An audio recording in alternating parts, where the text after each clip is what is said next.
નમસ્તે વિદ્યાર્થી મિત્રો, હાર્દિક સર એકેડમી યુટ્યુબ ચેનલમાં આપ સૌનું ખૂબ ખૂબ સ્વાગત છે। આજનો જે વિડીયો છે એમાં આપણે ચર્ચા કરશું 2 સપ્ટેમ્બરના તમામ અગત્યના કરંટ અફેર્સ। હવે 1 સપ્ટેમ્બરનો વિડીયો છે એ થોડોક ડીલે થઈ ગયો છે આપણાથી। એનું કારણ છે કે જે ઓગસ્ટ મહિનાનો મંથલી ઈ મેગેઝિનનો અંક છે બરાબર, એ મેં તમારા માટે 1 સપ્ટેમ્બરના રોજ એપ્લિકેશનમાં અપલોડ કરી દીધો છે। આ ઉપરાંત જે વીકલી અંક કહીએ આપણે તો ઓગસ્ટ મહિનાનો જે વીક 4 નો અંક છે એ પણ અપલોડ કર્યો। વીક 4 ની જે ટેસ્ટ છે ઓગસ્ટ મહિનાની એ પણ અપલોડ થઈ ચૂકી છે। સાથે સાથે ઓગસ્ટ મહિનાની તમામ ડેઇલી કરંટ અફેરની જે ટેસ્ટ છે એ પણ અપલોડ થઈ ચૂકી છે આપણી એન્ડ્રોઇડ એપ્લિકેશનની અંદર। તો એન્ડ્રોઇડ એપ્લિકેશન છે ઓકે, એ ડાઉનલોડ કરવા માટે તમને ડિસ્ક્રિપ્શનમાં પણ લિંક આપેલી છે। ઉપરાંત તમે માત્ર જો ડિસ્ક્રિપ્શનમાં આપેલી લિંકમાંથી તમને મેળ ના પડતો હોય તો પ્લે સ્ટોરમાં જવાનું, હાર્દિક સર એકેડમી લખીને તમારે સર્ચ કરવાનું, એટલે તમને આપણી એન્ડ્રોઇડ એપ્લિકેશન મળી જશે। ક્લિયર? તો આપણો જે લોગો છે બરાબર, અહીંયા તમને ઇમેજીસની અંદર દેખાય છે અહીંયા ક્લિયર। તો આ ટાઈપના લોગો વાળી જે આપણી એન્ડ્રોઇડ એપ્લિકેશન છે એ તમારે ડાઉનલોડ કરવાની રહેશે ફોનમાં। આપણા કોર્સીસ ચાલે છે અત્યારે એન્ડ્રોઇડ એપ્લિકેશનની અંદર, કંડક્ટરની ભરતીનો કોર્સ ચાલે છે। ઉપરાંત જીપીએસસી માટે કરંટ અફેરના કોર્સીસ છે, તો એમાંથી તમને જે પણ મજા આવે લઈ શકો છો। અલગ અલગથી તમારે જો ઈ બુક અને ટેસ્ટ સિરીઝ પરચેસ કરવી હોય તો જે પણ મહિનાની તમારે પરચેસ કરવી છે એ મહિના માટે તમે પરચેસ કરી શકો છો। અલગથી માત્ર તમારે પેમેન્ટ કરવાનું રહેશે, તમને એનું કન્ટેન્ટ અંદર મળી જશે। ક્લિયર? તો તમારે જે પણ અલગથી કોઈ મહિના માટે લેવું હોય તો એ પણ તમે લઈ શકો છો। એ બધા ઓપ્શન તમને આપેલા છે। ઈ બુક થી તમે ફિલ્ટર કરી શકો છો, ઈ બુકમાં જશો એટલે તમને એ બધું દેખાશે। ક્લિયર? ચલો શરૂ કરી દઈએ આજના 2 સપ્ટેમ્બરના કરંટ અફેર। હા, હવે તમે એમ પૂછશો 1 સપ્ટેમ્બરનો વિડીયો ક્યાં ગયો, તો એ તમારા માટે આવી જશે, એની ચિંતા ના કરશો। ક્લિયર? તો લગભગ આજે અથવા તો કાલ સુધીમાં, કાલે છે 3 સપ્ટેમ્બર, કાં તો 3 સપ્ટેમ્બરના વિડીયોની સાથે સાથે આપણે 1 સપ્ટેમ્બરનો વિડીયો પણ પબ્લિશ કરી દઈશું, અથવા તો આજે રાત્રે લગભગ 10 થી 11 ની વચ્ચે છે આ વિડીયો આવી જશે 1 સપ્ટેમ્બરનો। ક્લિયર? તો કોઈ પણ પ્રકારની ચિંતા કરવાની જરૂરત નથી। અત્યારે આપણે બીજી કરંટ અફેરના જે અગત્યના પોઈન્ટ છે આપણે ચર્ચા કરી લઈએ। સૌથી પહેલા વાત કરીએ, સૌથી પહેલો મુદ્દો, હાલમાં જ વર્લ્ડ એથ્લેટિક ચેમ્પિયનશિપ એનું ટાઇટલ કોણે જીતી લીધું છે? તો આ વર્લ્ડ એથ્લેટિક ચેમ્પિયનશિપ છે ઓકે, એનું આયોજન છે હાલમાં જ થયેલું હતું, અને આનું ટાઇટલ અત્યારે કોણે જીત્યું છે તો કે આપણા ભારતના નીરજ ચોપડાએ ભાલા ફેંકના ખેલાડી છે બરાબર, ભાલા ફેંક જે રમત છે એના ખેલાડી છે। એમણે ઓલિમ્પિક જે થયેલા હતા ટોક્યો ઓલિમ્પિક ઓકે, તો ટોક્યો ઓલિમ્પિકમાં પણ એમણે છે આપણને ગોલ્ડ મેડલ અપાવેલો હતો, અને ટોક્યો ઓલિમ્પિકમાં એમણે ગોલ્ડ મેડલ મેળવેલો 7 ઓગસ્ટે। તો 7 ઓગસ્ટનો જે દિવસ છે એને આપણે ઉજવીએ છીએ ભાલા ફેંક દિવસ તરીકે। ઓકે, આ પણ આપણે યાદ રાખીશું। તો આ થોડાક નીરજ ચોપડા વિશે અગત્યના મુદ્દા છે જે તમારે યાદ રાખવાના છે। તો નીરજ ચોપડા અહીંયા આપણને વર્લ્ડ એથ્લેટિક ચેમ્પિયનશિપ છે એમાં પણ ગોલ્ડ અપાવે છે। તો વર્લ્ડ એથ્લેટિક ચેમ્પિયનશિપની અંદર એ ગોલ્ડ અપાવનાર સૌથી પહેલા ભારતીય ખેલાડી છે। તો આ ખાસ અગત્યનો મુદ્દો થઈ જાય, સૌ પ્રથમ ભારતીય ખેલાડી આવે એટલે એ મુદ્દો બહુ અગત્યનો થઈ જાય। જો ટોક્યો ઓલિમ્પિકમાં એ ઇન્ડિવિજ્યુઅલની અંદર ગોલ્ડ મેળવનાર સૌથી પહેલા ખેલાડી નહોતા। ક્લિયર? હા, પણ ભાલા ફેંકની રમતના કહીએ તો એમાં સૌથી પહેલા છે ઓકે, પણ ઇન્ડિવિજ્યુઅલમાં કહીએ તો એ સૌથી પહેલા નહોતા। ઓલિમ્પિકની અંદર આપણે કહીએ, ઓલિમ્પિકની અંદર ઇન્ડિવિજ્યુઅલની અંદર એટલે કે વ્યક્તિગત શ્રેણીમાં સૌથી પહેલો ગોલ્ડ આપણને કોણે અપાવેલો છે તો કે અભિનવ બિંદ્રાએ। કોણે અપાવેલો છે? અભિનવ બિંદ્રા। અભિનવ બિંદ્રા કઈ રમતના ખેલાડી છે તો કે શૂટિંગની રમતના ખેલાડી છે। ક્લિયર? તો આ ખાસ આટલા મુદ્દા છે આપણે યાદ રાખીશું, આમાંથી કોઈ પણ ક્વેશ્ચન તમારી પરીક્ષામાં આવી શકે છે। ક્લિયર? તો નીરજ ચોપડાની વાત કરીએ તો ભાલા ફેંકની રમતના ખેલાડી છે, સૌથી પહેલા ભારતીય ખેલાડી બન્યા કે જેમણે વર્લ્ડ એથ્લેટિકની અંદર ભારતના ગોલ્ડ અપાવેલો। કેટલો ભાલો દૂર ફેંકી એમણે ગોલ્ડ મેળવેલો તો કે 88.17 મીટર છે એમણે ભાલો દૂર ફેંક્યો અને એમણે ગોલ્ડ મેડલ જીત્યો। બીજા ક્રમે હતા અશરદ નદીમ, એ પાકિસ્તાનના ખેલાડી છે, તો એમને પણ આપણે યાદ રાખીશું, બીજા ક્રમે એ હતા, એમણે સિલ્વર મેડલ મેળવેલો છે।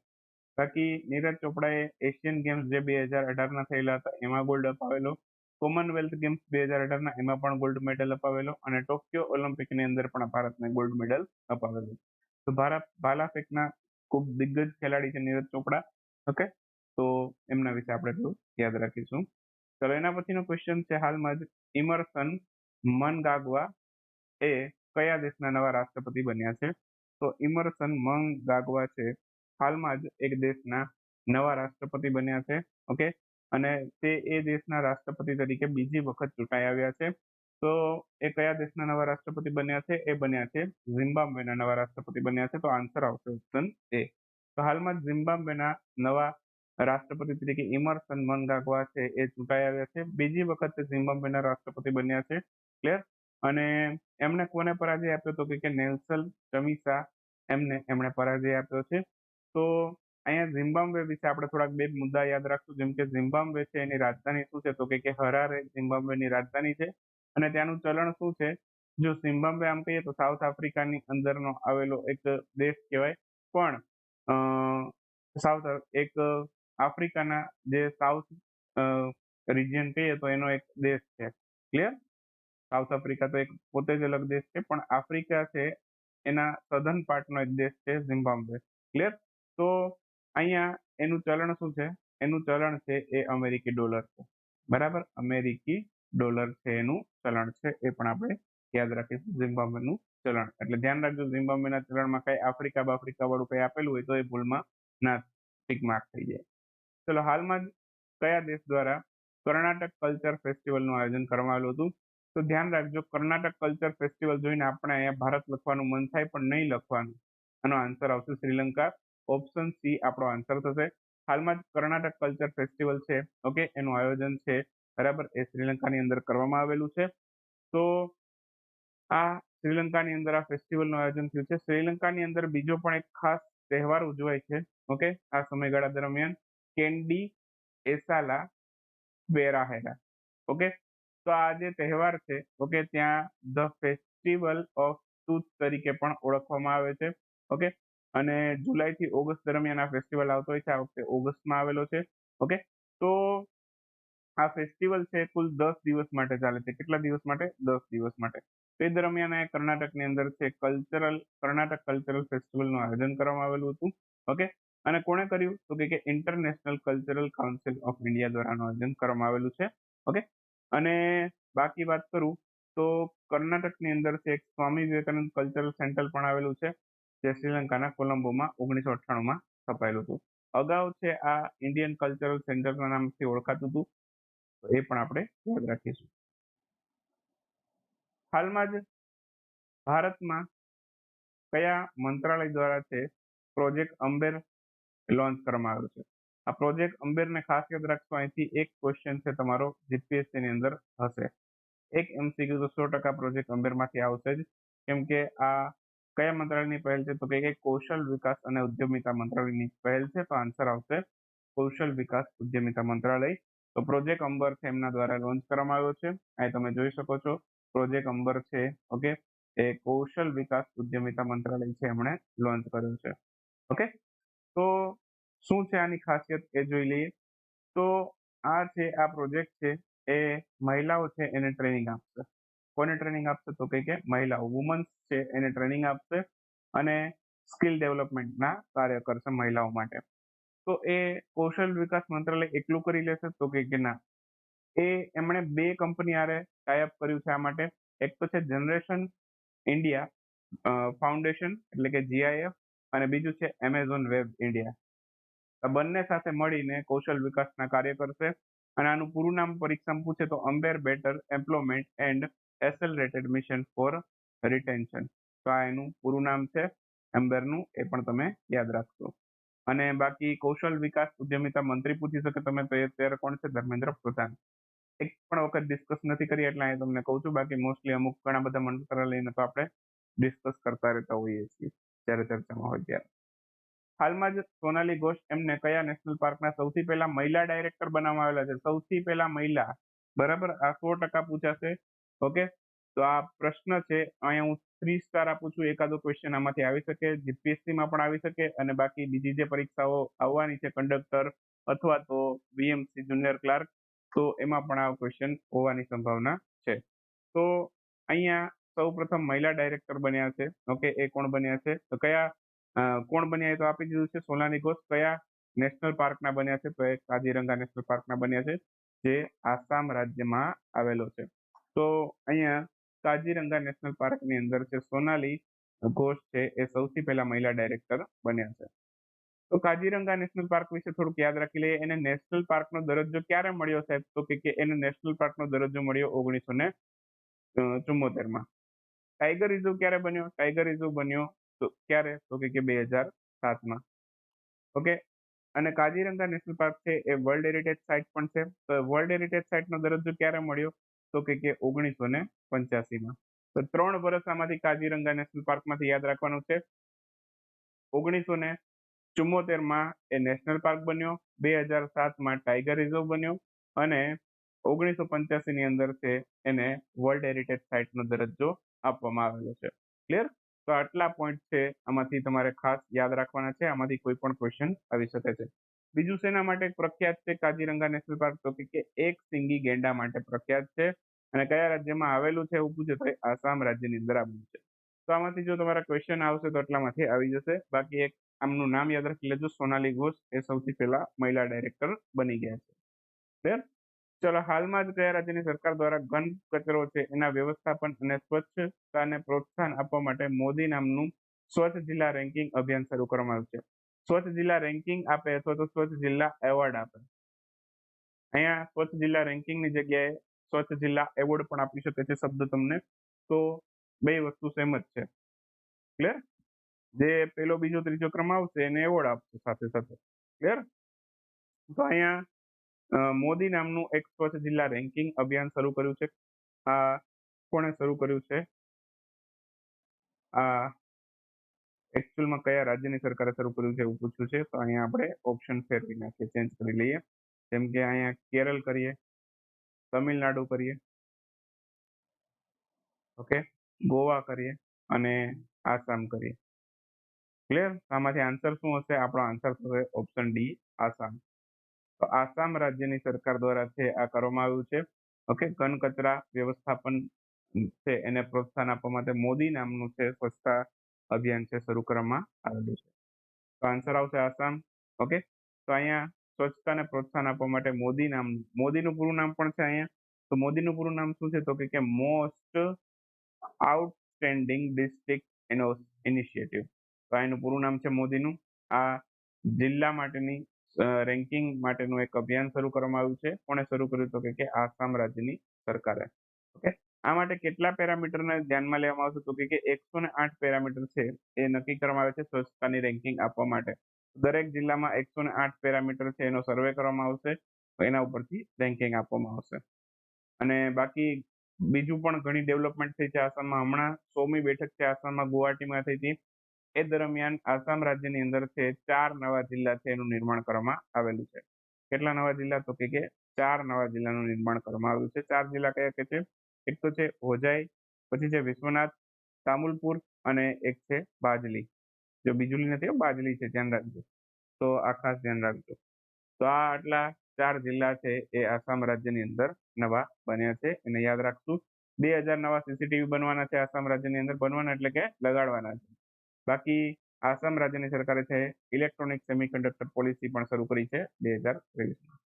આ 3-4 અગત્યના પોઈન્ટ છે આસામ રાજ્યની અંદર હમણાં ચર્ચામાં રહ્યા છે. એક જ સ્લાઇડની અંદર બધા અગત્યના મુદ્દા લઈ લીધા. આસામ રાજ્યની અંદર જેટલા પણ પોઈન્ટ છે બધા નવા છે, કોઈ જૂનો પોઈન્ટ નથી કે કોઈ વન લાઇનરમાં આપણે અગાઉ ડિસ્કસ કરેલો એવો પોઈન્ટ પણ નથી. એટલે આ 4-5 નવી ડેવલપમેન્ટ થઈ છે એ તમારે યાદ રાખવાની છે. આમાંથી કોઈ પણ ક્વેશ્ચન પૂછી શકે છે.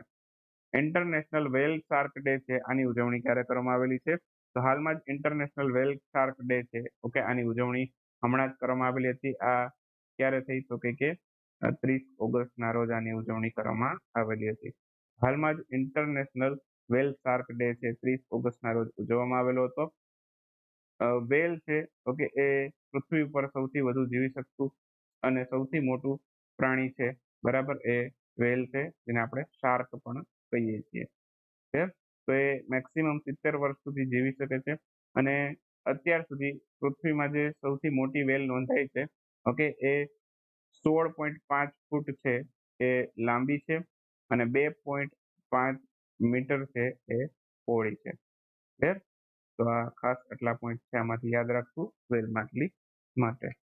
ઓકે, બાકી વાત કરું તો ડોલ્ફિન માછલી છે ભારતની અંદર, ડોલ્ફિન માછલી, તો એ ડોલ્ફિન માછલી છે એ એમને ભારતમાં રાષ્ટ્રીય જળચર જીવનો દરજ્જો આપ્યો છે, તો એ પણ આપણે યાદ રાખશું. અને કઈ નદીમાં જોવા મળે તો કે ખાસ કરીને ગંગા નદીમાં જે ડોલ્ફિન માછલી જોવા મળે એને રાષ્ટ્રીય જળચર જીવનો દરજ્જો આપ્યો છે. વિશ્વ નાળિયેર દિવસ ક્યારે ઉજવાય છે? આજે છે 2 સપ્ટેમ્બર, આજે છે વિશ્વ નાળિયેર દિવસ. તો ઓપ્શન એ આપણો આન્સર થશે. હાલમાં જ વિશ્વ નાળિયેર દિવસ છે આજે ઉજવવામાં આવેલો છે. ઓકે, તો સૌથી વધુ નાળિયેરનું ઉત્પાદન, થોડુંક નાળિયેરના સંદર્ભમાં જીકે યાદ રાખી લો. સૌથી વધુ નાળિયેરનું ઉત્પાદન ક્યાં થાય તો કે ઇન્ડોનેશિયામાં થાય છે. ઇન્ડોનેશિયામાં નાળિયેરનું સૌથી વધારે ઉત્પાદન થાય છે. ઓકે, અને નાળિયેરના ઉત્પાદનમાં ભારતનો ક્રમ કેટલામો છે તો કે ભારતનો ક્રમ છે 3જો છે. ભારતમાં સૌથી વધારે નાળિયેર તમિલનાડુમાં થાય છે, એ પણ આપણે યાદ રાખીશું. તો આટલા અગત્યના પોઈન્ટ છે એ ખાસ નાળિયેર વિશે છે.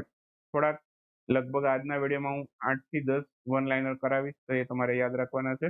તો સૌથી પહેલો વન લાઇનર ક્વેશ્ચન છે, ઓકે, એ ભારતનું સૌ પ્રથમ ગ્રોસરી ડિલિવરી સ્ટાર્ટઅપ, ગ્રોસરી એટલે કે કરિયાણું. ઓકે, તો કરિયાણુંની ડિલિવરી આપનારું સૌથી પહેલું સ્ટાર્ટઅપ છે. ઓકે, હાલમાં યુનિકોર્ન બની ગયું છે. તો આ પ્રકારનું સૌથી પહેલું યુનિકોર્ન બન્યું છે કે જેને કરિયાણાની ડિલિવરી આપતું હોય ને એ યુનિકોર્ન કંપની બની ગયું હોય. તે કયું છે? એનું નામ છે ઝેપ્ટો. બરાબર, આ ઝેપ્ટો છે એ સ્ટાર્ટઅપ હતું અને હવે યુનિકોર્ન બની ગયું છે. તો આ ઝેપ્ટો છે એ 2021માં શરૂ થયું હતું અને અત્યારે યુનિકોર્ન કંપની બની ગયું છે. હાલમાં જ ભારતીય ખેલાડી HS પ્રણય દ્વારા BWF વર્લ્ડ બેડમિન્ટન ચેમ્પિયનશિપ છે એમાં બ્રોન્ઝ મેડલ મેળવવામાં આવ્યો છે. પ્રશ્ન આપણો એવો છે કે આ ટુર્નામેન્ટનું આયોજન ક્યાં થયું હતું? તો આ ટુર્નામેન્ટ છે બરાબર એ ડેનમાર્કના કોપનહેગનમાં રમાઈ હતી. તો આન્સર આવશે કોપનહેગન, ડેનમાર્ક. દક્ષિણ આફ્રિકામાં ભારતના નવા રાજદૂત તરીકે કોની નિયુક્તિ થઈ છે? તો પ્રભાત કુમાર દક્ષિણ આફ્રિકાની અંદર ભારતના નવા રાજદૂત બન્યા છે. એવી જ રીતે સિરિયામાં નવા ભારતના રાજદૂત પણ બન્યું છે, તો કે ડોક્ટર ઇરશાદ અહેમદ છે બરાબર, એ સિરિયાની અંદર ભારતના નવા રાજદૂત બનેલા છે. નેક્સ્ટ ક્વેશ્ચન, હાલમાં જ નૂર શેખાવત એ કયા રાજ્યના સૌ પ્રથમ ટ્રાન્સજેન્ડર તરીકે એમને પ્રમાણપત્ર અથવા તો જન્મનું પ્રમાણપત્ર મેળવ્યું છે? અને આ પ્રકારનું ટ્રાન્સજેન્ડરમાં જન્મનું પ્રમાણપત્ર મેળવનાર તે સૌથી પહેલા ટ્રાન્સજેન્ડર બન્યા છે. તો નૂર શેખાવત છે એ રાજસ્થાનના છે જેને આ પ્રકારનું જન્મનું પ્રમાણપત્ર એઝ અ ટ્રાન્સજેન્ડર તરીકે મળ્યું છે. હાલમાં જ ચીનમાં ડોકસુરી નામનું એક ટાઇફૂન આવેલું હતું. આ વાવાઝોડાનું નામ છે કયા દેશે આપ્યું હતું? તો આ વાવાઝોડાનું નામ આપ્યું હતું દક્ષિણ કોરિયાએ. તો આન્સર આવશે દક્ષિણ કોરિયા એટલે કે સાઉથ કોરિયા. હાલમાં જ પેટ્રો સાંચેઝ એ કયા દેશના નવા પ્રધાનમંત્રી તરીકે નિયુક્ત થયા છે? તો આ સ્પેનના નવા પ્રધાનમંત્રી બન્યા છે. હાલમાં જ રાષ્ટ્રીય રેલવે સુરક્ષા સંગ્રહાલયનું ઉદ્ઘાટન કયા સ્થળેથી કરવામાં આવેલું? તો આ ઉત્તર પ્રદેશના લખનઉ ખાતેથી કરવામાં આવેલું. તો અહીંયા આપણે 2 સપ્ટેમ્બરનો જે વિડીયો છે એ અહીંયા સમાપ્ત કરશું. આ સાથે મળશું 3 સપ્ટેમ્બરના વિડીયોમાં, અને સાથે સાથે એ પહેલા 1 સપ્ટેમ્બરનો જે વિડીયો બાકી છે આજે 2 સપ્ટેમ્બરે રાત્રે 10 થી 11ની વચ્ચે લાવવાનો પ્રયત્ન રહેશે મારો. ગેરંટી નથી પણ પ્રયત્ન પૂરો કરીશ કે 10 થી 11ની વચ્ચે આપી દો. બાકી કાલે શ્યોર આવી જશે, 3 સપ્ટેમ્બરે તો 100% આવી જશે. ક્લિયર? તો થોડોક વેઇટ કરી લેજો. થોડુંક આ બાકી રહેલું જે ઓગસ્ટ મહિનાનું જે PDF ને ઈ-બુક્સ ને બધું અપલોડ કરવાનું હતું એપ્લિકેશનની અંદર, જેના લીધે થોડો ઘણો ટાઈમ લાગી ગયેલો. બાકી બધું જ કન્ટેન્ટ અત્યારે અપ ટુ ડેટ છે. ટેસ્ટ ને બધું તમારે જો આપવું હોય તો તમે આપી શકો છો. જેમને કોર્સ લીધો છે બરાબર એ ટેસ્ટ ને બધું આપી શકે છે. ક્લિયર? બાકી થોડી ઘણી ફ્રી ટેસ્ટ સિરીઝ છે આપણે સપ્ટેમ્બર મહિનાની અંદર પણ પબ્લિશ કરશું, તો એ માટે તમે એપ ડાઉનલોડ કરીને રાખજો.